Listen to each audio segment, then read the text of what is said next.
Hello and welcome everybody. HackerMLDL back here, and this time it's going to be a little bit of a different video. I haven't done something like this yet. I might have done it back a year ago, but hey.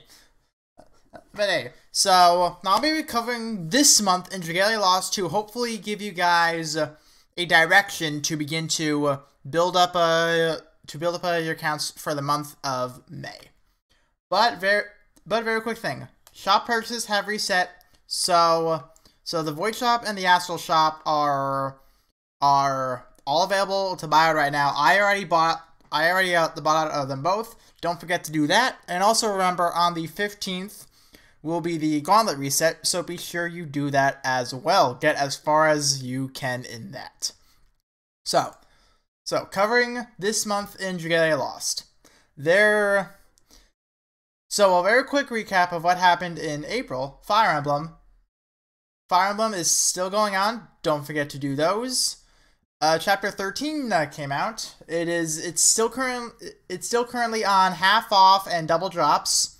So be sure to do story while it's cheap, because when this is not on, it does get expensive, especially in very hard. It begins to get pretty expensive pretty quick. So then the Fire Emblem. And once again, don't forget to do them. Don't forget to pick up Alphonse and Sharna. Is that her name? Sharna. Yeah, I was right. Hey. Don't forget.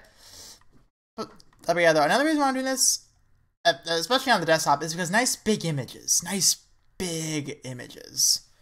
So then also to recap, defense battles, there have been a few adjustments: increased dashing speed and quest skill that can be activated up to 3 times, which is that like artillery shot, which is nice. And the theme song, Dawn Song it's called, and it plays such as Straw Quest. It was composed by Taku Ionori and sung by Hitomi Mihara. Or something like that. I'm so sorry if I butchered that. There's a little tidbit for those who care. I don't know any of them, but hey, great job. And second half, as we all know, Tiki will come. It says the third, but it's really the fourth for some people. For me, for example, it is on the 4th. Even though it says it comes out on the 3rd. But yes, I'm excited for Tiki. Tiki, with her own unique fighting style, as I pointed out when reviewing that video, that Tiki has a unique combo and also has a worm binding gauge, so she could be very powerful, very unique, very powerful, and honestly, I hope she becomes like 3rd best water, because Ellies exist. Ellies are just soaring though. And also new content, Coliseum. This is actually very interesting information. So in these quests, you'll fight successive battles against adventurers from Dragalia Lost and receive rewards based on how many battles you're able to win.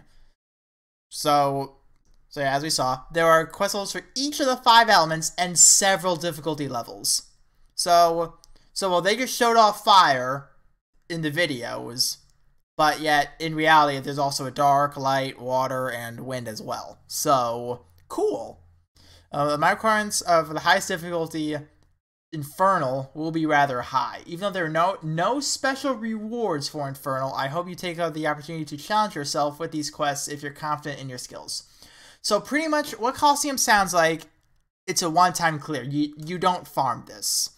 You just, in short, farm it for the Warmite and or the Endeavors or whatever. It's really just a challenge stage. It's really just a challenge stage to see what you can really do. So that's it for Fire Emblem. So now, plans. This I'm excited for. After Fire Emblem, we're planning on reviving Loyalties Requiem raid event. This was the first raid event and some of the first videos on my channel that were absolute dog shit. Don't watch them, please. I will cringe.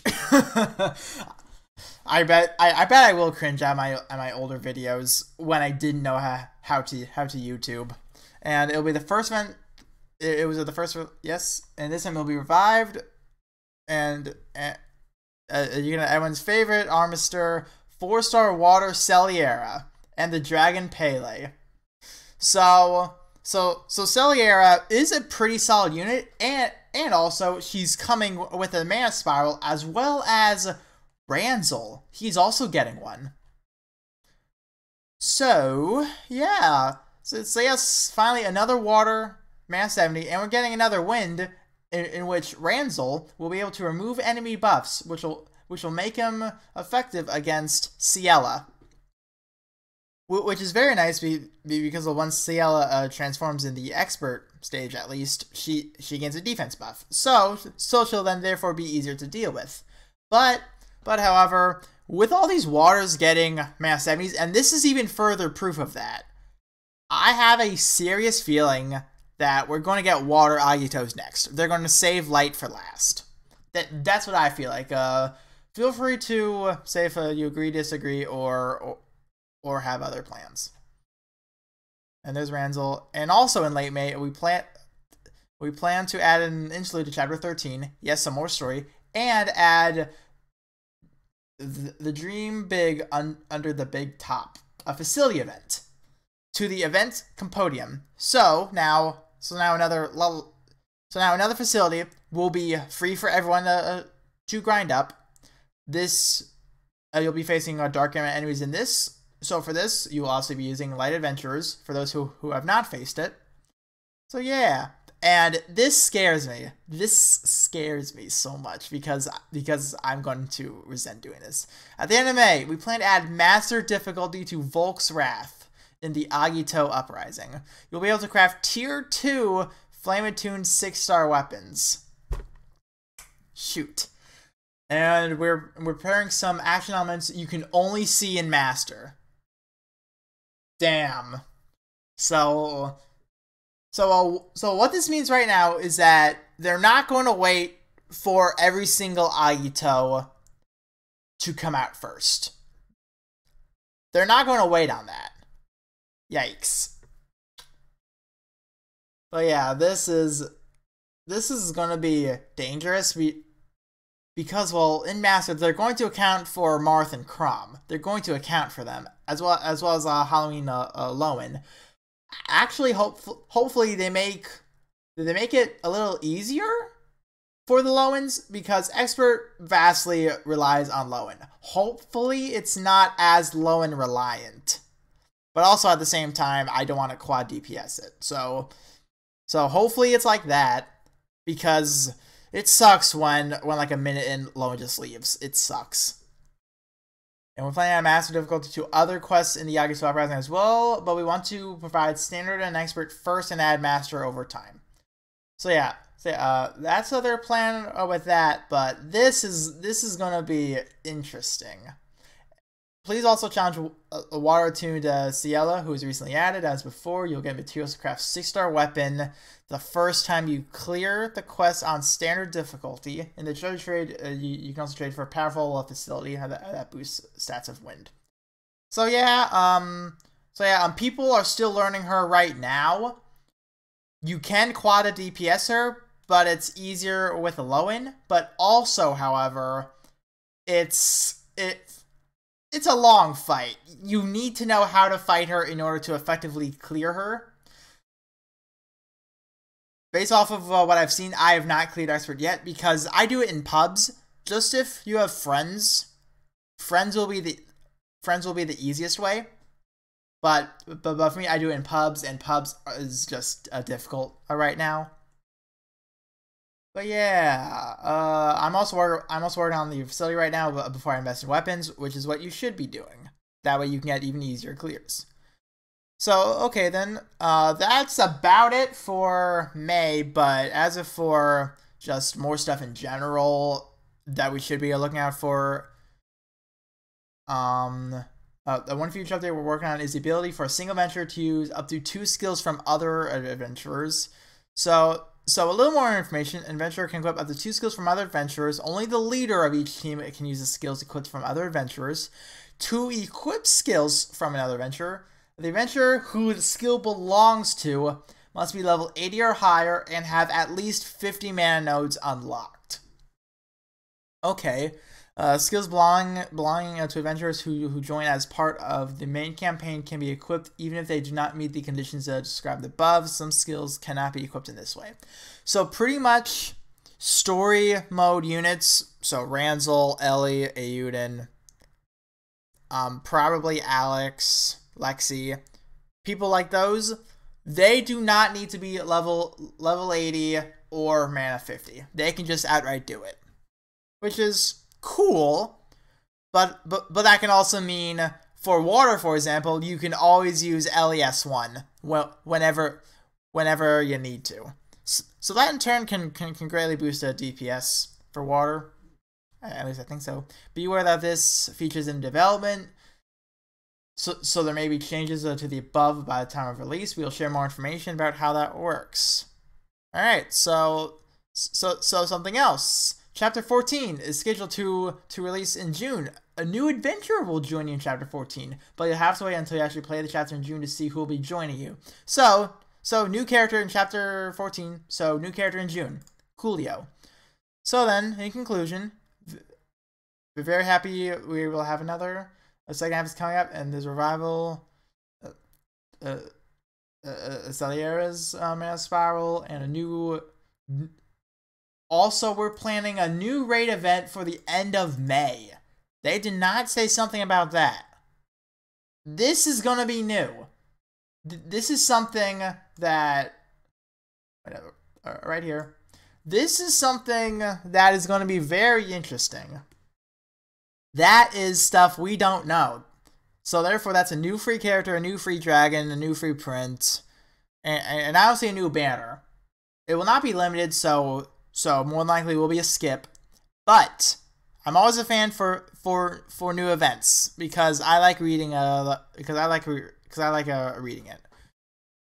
And also upon login, 30 blessed Eon Ashes, so that's 180 wings and a multi and Wormite. Cool. And obviously claim within 7 days. But yeah. So yeah, that's it for this month and some of the future and the start of June.